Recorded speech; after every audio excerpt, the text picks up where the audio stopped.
Kelly is not your dad, but her dad jokes and nerd facts are pretty rad. Hola, you amazing rogues, and welcome to another Dad Jokes. And nerd facts. All right, you take the lead, Mrs. Dad Joke person. They're all excited about the dad jokes. I know. Thank you guys for supporting my dad jokes and nerd facts. Well, listen, I was going to tell you guys a joke about time travel, but y'all didn't like it. Oh, God. And speaking of time travel, my nerd fact has to do with time travel as well. You guys you guys know that I like the time-space astrophysics-y things. Yes. And it turns out we watched something recently that illuminated a little detail that I had never pondered before, and I wanted to share it with you guys. When thinking about time travel, right? It turns out you wouldn't just need like a super duper awesome time travel device, which you would.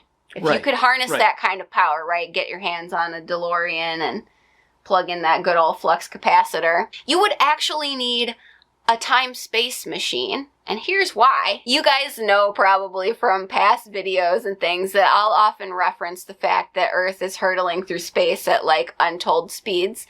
But I never actually sat down to calculate exactly how much speed we're talking about. And I wanted to share this with you guys. The Earth is rotating on its axis pretty fast.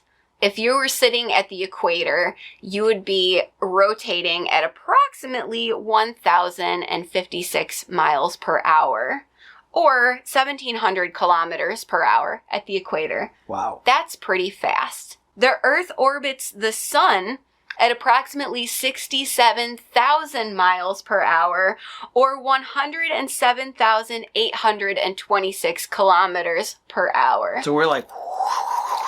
Super, super fast. The sun and our solar system, as you know, is swinging around an outer arm of our Milky Way galaxy, traveling around the black hole at the center of the galaxy at approximately 490,000 miles per hour, or 788,578 kilometers per hour. Our universal movement of our Milky Way galaxy and our local galaxy group in general is moving at approximately 1.34 million miles per hour, or 2.1 million kilometers per hour.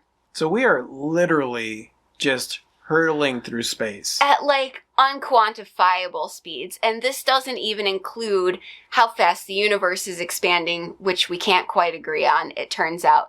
But when you add up these totals, it turns out that right at this very moment, we are moving at approximately 1,898,056 miles per hour, or 3,054,625 kilometers per hour, and stuff feels so chill. Yeah. But what does that mean for time travel? It means that even if you traveled a couple of minutes backwards or forwards in time, you wouldn't end up on Earth. You'd be in space. You would likely be sitting in the vacuum of space. So you would need a super badass piece of machinery with a real good GPS system on board. Like a TARDIS.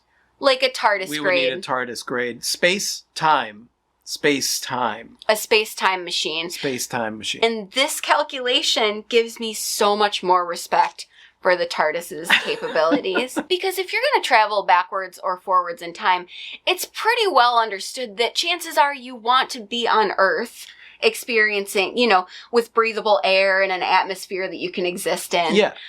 So yeah, you would not only need to pinpoint your exact time that you want to land at, but also the exact location of Earth, which is hurtling through space at almost 1.9 million miles per hour. Well, that was awesome. That adds to the trickiness of time travel, does it not? It does. Yeah, that was pretty cool. It was fun because I love to think about how Earth hurtles through space, and now I have, not exact numbers, but rough estimates of just how fast we're traveling. And isn't it weird that we don't feel any of it? I enjoyed the nerd fact. I don't know about the dad joke. Well, as I said, none of you liked my dad joke. Oh, goodness gracious. hopefully you enjoyed the nerd facts and dad jokes. Glee really loves doing this. Yeah, It's true. It's so good. All right, let's say goodbye. Okay. Adios. Goodbye.